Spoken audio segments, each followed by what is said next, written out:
Jangan memperumit hidup. Nah, ini ada kalimat dari Konfusius ya. Hidup ini sederhana, tetapi kitalah yang ngotot untuk membuatnya rumit. Kita yang suka membuat ruwet apa-apa banyak hal. Jadi mau apa saja diskusi dulu panjang lebar. Mengaji Hening bersama Dr. Fahrudin Faiz.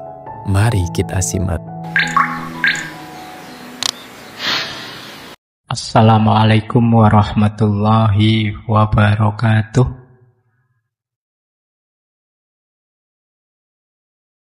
Bismillah teman-teman, mari kita lanjut ya ngaji filsafat lagi.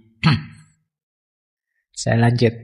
Nah, sekarang mulai filsafatnya, mulai filsafatan sudah mau selesai. Nah, kita belajar sekarang filosofi-filosofi dari minimalisme. Yang pertama, filsafat cukup. Hidup ini sebenarnya tidak mengejar lebih kalau kita tidak ingin masalah. Kata Sokrates, rahasia bahagia engkau tahu tidak ditemukan dalam mencari lebih banyak, tetapi dalam mengembangkan kapasitas untuk bisa menikmati lebih sedikit. Jadi kamu latihanlah bukan punya banyak hal yang kamu inginkan, tapi latihanlah bisa menikmati yang lebih sedikit dari yang kamu miliki. Itu akan membuatmu bahagia.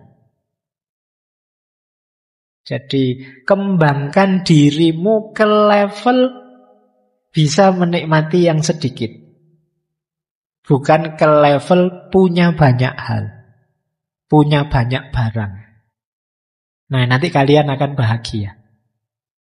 Jadi kalau fokusmu hanya memiliki sesuatu, tadi kamu merasa berarti dengan punya banyak, ayo sekarang latihan, kamu tetap merasa berarti meskipun punya sedikit. Ini namanya bisa menikmati yang sedikit, merasa cukup dengan yang sedikit. Selanjutnya kata Sokrates, dia yang tidak puas dengan apa yang dia miliki, tidak akan puas dengan apa yang dia ingin miliki. Kalau kita tidak puas dengan yang kita miliki sekarang, biasanya kan kita menginginkan sesuatu. Percayalah kalau yang kita inginkan itu tercapai, kita juga tidak akan puas juga. Karena yang kita kejar kepuasan dalam kepemilikan.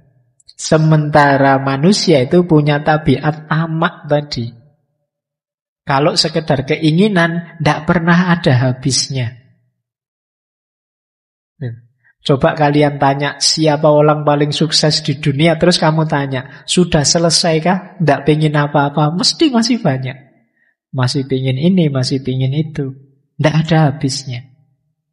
Jadi, ayo latihan untuk bisa puas dengan yang kita miliki sekarang. Di situ kuncinya kebahagiaan sebenarnya yang diajarkan oleh minimalisme tadi. Dan ini dikuatkan oleh Lao Tzu yang bilang orang yang merasa cukup dengan yang ia miliki adalah orang kaya. Jadi definisi kaya menurut Lao Tzu itu ya orang yang merasa cukup. Jadi kalau ada yang banyak, sampean ini orang kaya apa orang miskin? Itu jawabannya bukan kamu punya apa, hartamu berapa, tapi kamu puas atau tidak dengan yang kamu miliki sekarang.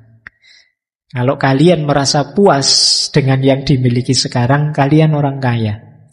Jadi tidak usah nunggu nanti lulus, nunggu S2 jadi dosen, terus gaji besar, terus bisa macam-macam, beli macam-macam, baru kamu berani mengklaim kaya. Sekarang juga kamu bisa jadi orang kaya dengan menerima apapun, menyukai apapun yang sekarang kamu miliki. Itulah orang kaya. Dan dikuatkan oleh Gandhi. Kalau kata Gandhi, hiduplah dengan sederhana. agar orang lain juga dapat hidup. Kalau ini mikir orang lain. Kalau semua orang serakah, yo nanti isinya konflik tabrakan.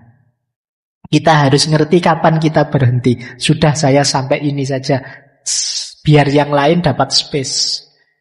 Kalau hari ini kan orang yang kaya misalnya, relasinya banyak, ya tambah jaya, tambah jaya, tambah jaya. Yang lain tidak kebagian space, tidak kebagian ruang untuk berkembang.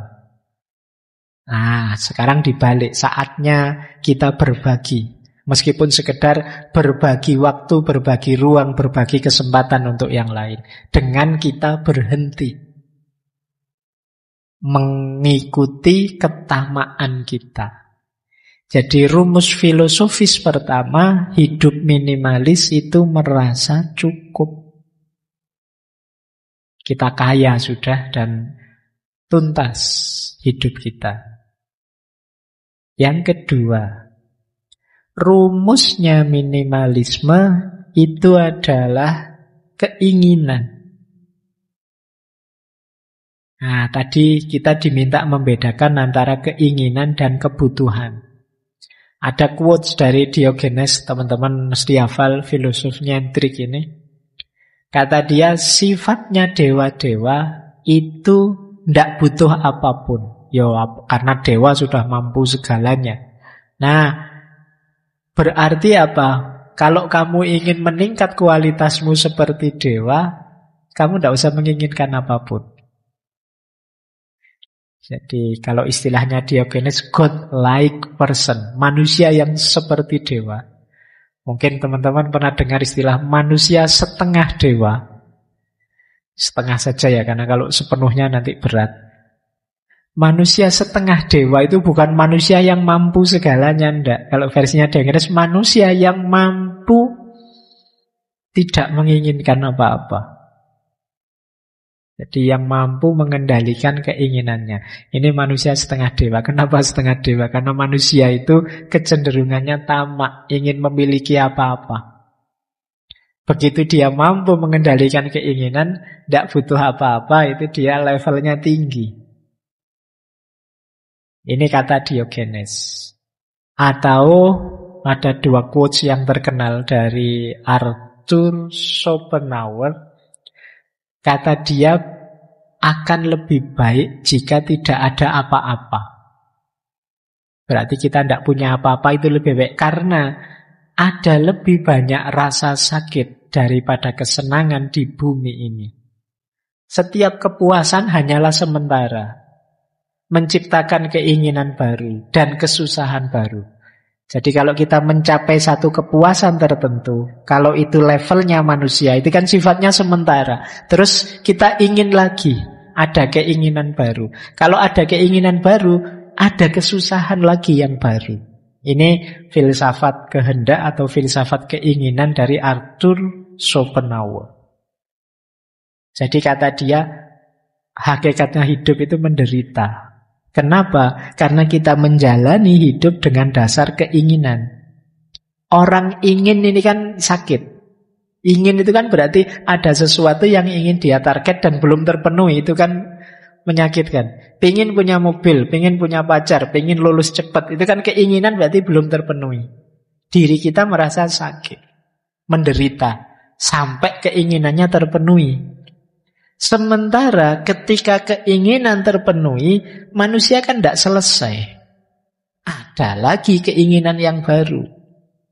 Menderita lagi. Sekarang teman-teman mati-matian ngejar biar lulus cepat misalnya. Begitu wisuda lulus, apa selesai? Kan enggak. Ingin segera dapat kerja Pak, ingin segera ketemu jodoh Pak, ingin segera ketemu jodoh bener nikah. Apa selesai urusanmu? Masih panjang ceritanya, masih banyak keinginan-keinginan yang baru. Jadi hidup ini rentetan dari keinginan ke keinginan. Sementara keinginan itu sesuatu yang menyakitkan.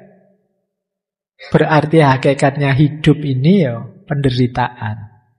Itu versinya Arthur Schopenhauer. Padahal bahkan di balik kesuksesan, di situ ada penderitaan. Kalau kalian mengalami sukses tertentu, jangan lupa ada sisi penderitaan di situ. Baik penderitaan dalam proses menginginkannya maupun mungkin ada hal-hal lain. Di situ ilustrasinya Arthur Schopenhauer, penderitaan hewan yang dimakan selalu lebih besar daripada kesenangan hewan yang makan. Nah, ini maksudnya apa? Ketika kita menaklukkan sesuatu, itu kan ada yang ditaklukkan. Kita menaklukkan itu menang, senang. Tapi yang ditaklukkan ini rasa sakitnya lebih besar daripada senangnya kita yang menang. Jadi logikanya orang hidup kan kadang pakai logika kalah menang. Padahal kita mengejar kemenangan sementara kita lupa. Saya mengejar kayak tadi, lulus tercepat terbaik. Wah, kamu mati-matian nilaimu A terus. Kamu nggak pernah memperhatikan, ini loh temanmu E terus nilainya. Dia pontang-panting ngejar kamu ndak bisa-bisa. Dia kalah terus. Nah misalnya. Nah ini kan hidup yang kalah menang. Penderitaan yang kalah itu jauh lebih besar daripada kesenangan yang menang. Kenapa kesenangan itu kecil saja? Karena kesenangan itu melahirkan keinginan yang baru. Ndak lama terus jadi penderitaan. Nah ini gayanya Arthur Schopenhauer. Berarti apa kuncinya bahagia? Kalimat pertama itu. Kalau gitu ya lebih baik tidak usah apa-apalah. Tidak usah ingin macam-macam. Nambah masalah. Nah itu dasar filosofinya minimalis. Oke, saya lanjutkan.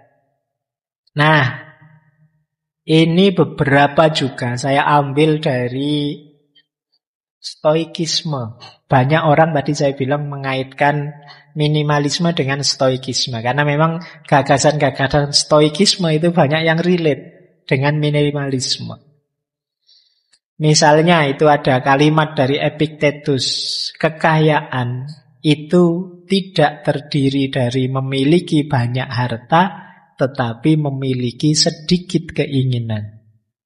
Nah, ini tadi sudah dijelaskan ya, cirinya orang kaya. Terus, kebalikannya kata Seneca, bukan orang yang memiliki terlalu sedikit, tetapi orang yang menginginkan lebih. Itulah miskin. Selama kita masih ingin macam-macam dan belum keturutan, sebesar apapun harta kita, kita hitungannya masih miskin. Terus, kalau ini Marcus Aurelius. Energi dan waktumu sama-sama terbatas. Jadi, jangan sia-siakan mereka pada apa yang dilakukan, dipikirkan, dan dikatakan oleh orang-orang yang tidak penting dalam hidupmu. Jadi ini berhubungan dengan hubungan kita dengan yang lain. Tadi kan saya bilang awas salah persepsi, minimalisme itu tidak hanya barang, termasuk juga orang. Kalau di antara keinginan kita adalah disenangi semua orang, dipuji semua orang, dan kita mati-matian menuju ke sana, kalau versinya Marcus ini ya kita sedang memboroskan energi dan waktu kita. Eman-eman. Ayo kita gunakan saja untuk yang manfaat. Biarlah ada orang tidak setuju, tidak suka. Asal kita yakin ini baik kok. Asal kita yakin ini sudah benar menurutku. Jalan saja. Kenapa ya kalau kita ngeladeni komennya orang, kata-katanya orang, tidak ada habisnya. Tidak mungkin semua orang senang. Tidak mungkin. Pak, saya lihat ngaji filsafat itu kelihatannya senang semua. Iya, viewernya sedikit. Yang tidak senang tidak ngomong, males apa, tidak berpengaruh. Jadi tidak mungkin semua orang senang. Pasti ada yang tidak senang. Ya, kalau ngaji filsafat mungkin yang tidak senang tidak ngomong juga, tidak keluar juga. Ya mereka tidak senang gitu aja.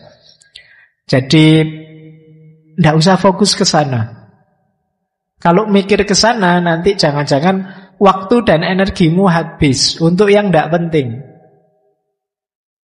Pernah enggak kalian habis posting sesuatu terus bolak-balik kamu tengok yang nge-like berapa ya?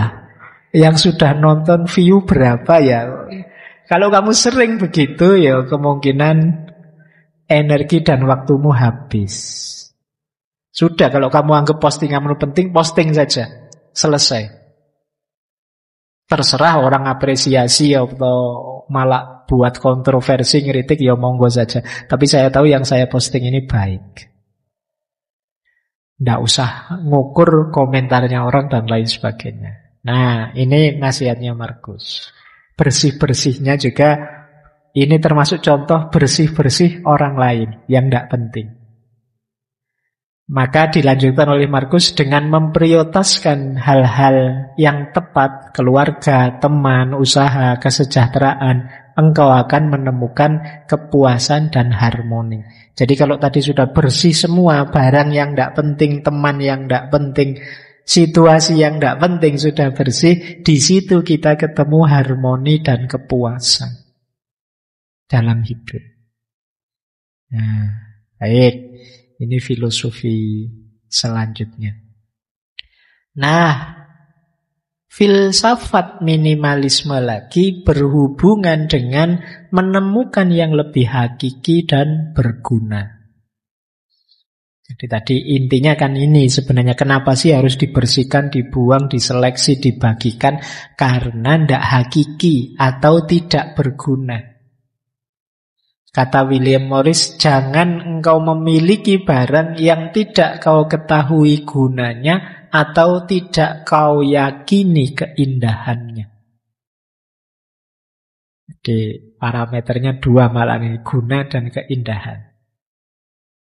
Nah, kata Sokrates lagi, apakah engkau tidak malu begitu peduli pada perolehan uang dan ketenaran dan prestise ketika kamu tidak berpikir atau peduli tentang kebijaksanaan dan kebenaran dan peningkatan jiwamu?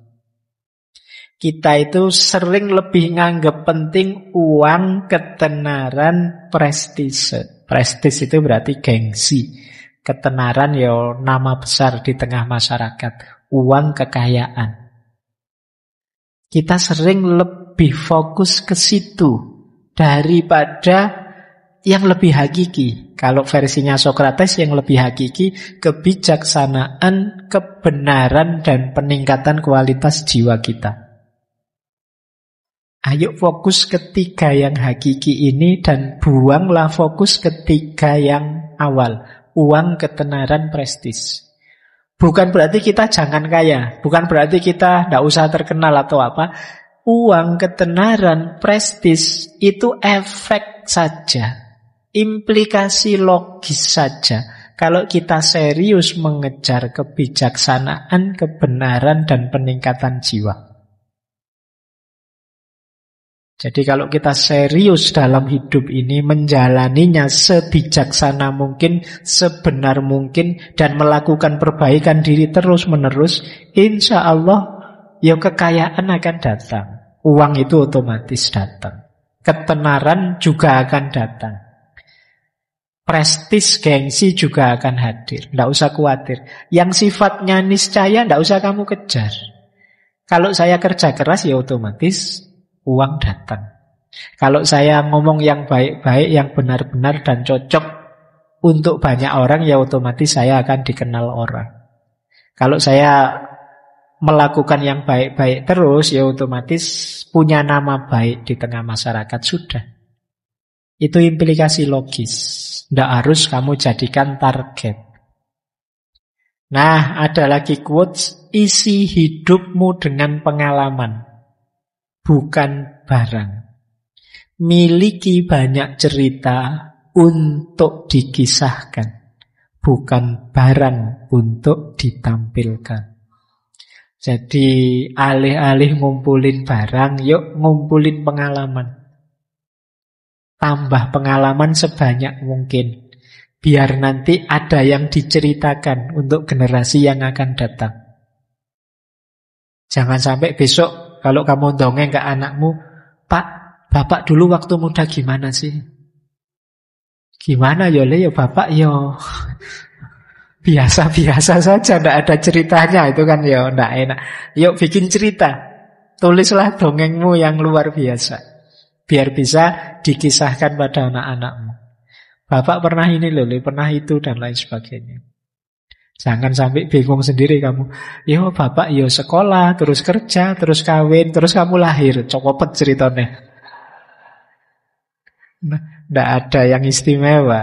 Nah, jadi ayo mengoleksi kisah-kisah hebat tentang diri kita. Tidak sekedar mengoleksi barang-barang untuk dipamerkan. Jadi kita masuk ke yang lebih hakiki dan bermakna. Filsafat yang terakhir, jangan memperumit hidup. Nah, ini ada kalimat dari Konfusius ya. Hidup ini sederhana, tetapi kitalah yang ngotot untuk membuatnya rumit. Jadi ada lagi satu kalimat dari Carver itu. Saya tidak mengatakan tidak karena saya sangat sibuk.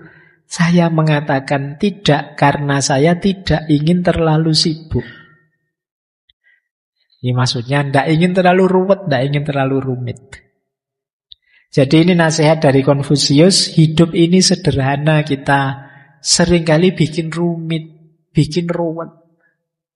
Kadang-kadang kita itu kan rumit, misalnya masuk ke sini saja, nyari tempat duduk saja, kadang mikir, ini saya harusnya nyari yang dekat tembok, karena kalau dekat tembok saya bisa sandaran. Kalau sandaran bisa lebih anu. Tapi nanti kalau sandaran ngantuk gimana? Dilihat orang banyak, malu juga ya.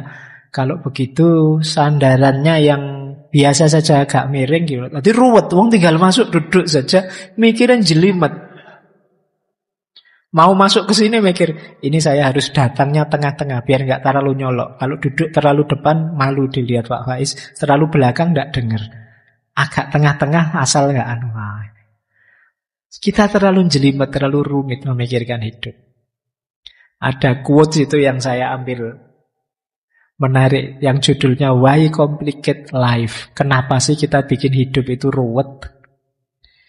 Missing somebody, kalau kangen dengan seseorang ya call, tilpunen. Kalau tidak diangkat ya nasib. Iya. Ya tapi kan kamu lega daripada bolak-balik rindu neng yo. Kamu sakit sendirian. Wanna meet up, ingin ketemu ya diundang. Kalau dia tidak datang ya tidak apa-apa. Tapi kan diundang tidak datang ya sudah.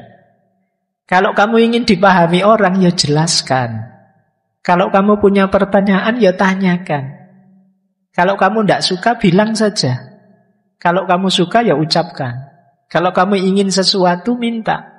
Kalau kamu cinta seseorang, katakan. Ya kan? Wong tinggal bilang aja, cik ruwet deh kamu itu. Ya kan? Tinggal bilang aku suka, aku senang, aku cinta. Selesai, urusan ditolak, tidak ditolak belakangan. Tapi kan kamu lega sekarang. Sudah bilang.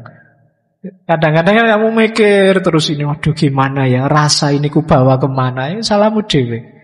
Kamu bikin ruwet hidupmu sendiri. Nah, minimalis juga begitu prinsipnya. Sederhana saja, simple saja. Tidak usah terlalu dibikin ruwet. Tidak lulus kuliah ya diulang. Kan selesai. Kamu mikir panjang-panjang ya aslinya tidak lulus ya, gimana lagi. Ya kan? Lapar ya makan, haus ya minum, kan gitu. Pak saya pingin puasa Pak, tapi tidak kuat, khawatir sakit ini dan lain sebagainya. Ya sudah, kalau tidak kuat kan banyak konsesi-konsesi. Agama saja ngerti, tidak dibikin ruwet. Saya sholat tidak kuat berdiri ya duduk, tidak kuat duduk ya berbaring, tidak kuat berbaring ya pakai isyarat. Itu kan mikirnya simple, tidak ruwet. Kita yang suka membuat ruwet apa-apa banyak hal. Jadi mau apa saja diskusi dulu panjang lebar. Akhirnya kegiatan tidak jalan-jalan. Rapat lama-lama keputusannya kita rapat lagi ya. Wah. Lah terus tadi rapat itu ngomong apa kok terus rapat lagi. Jadi Itu kita suka memperumit persoalan. Yuk, mikir simpel saja, jangan rumit-rumit. Biar tidak habis waktu, biaya, tenaga, energi untuk yang tidak penting. Nah, tentang yang ini boleh nanti dibuka ketika kita membahas overthinking. Overthinking itu jenis ketika kita memperumit sesuatu yang sebenarnya simpel. Terakhir, ini sebenarnya trailer untuk minggu depan. Jadi minggu depan itu versi gaya hidup asketik. Gaya hidup asketik itu seperti minimalis, tapi lebih jauh dengan cara berpikir yang berbeda. Jadi agak menjauh dari dunia dengan pola religiusnya sendiri. Itu gaya hidup minimalis. Jadi di situ saya sebut bahwa gaya minimalis ini sebenarnya ada di hampir semua agama dan diteladankan oleh banyak pemuka agama. Nabi Muhammad itu kan tidak kaya raya. Nabi Isa tidak kaya raya. Banyak tokoh-tokoh yang tidak kaya raya. Nah, prinsip-prinsipnya kesederhanaan, kebersahajaan, menganggap dunia itu penggoda, menganggap dunia itu penderitaan, hidup itu yang penting rasa syukur dan lain sebagainya. Ini akan kita perpanjang pembahasannya minggu depan di tema asketisisme. Terima kasih sudah menyimak. Semoga channel Mengaji Hening bersama Dr. Fahrudin Faiz selalu bisa memberikan ilmu, motivasi, dan kebermanfaatan. Salam sehat dan bahagia.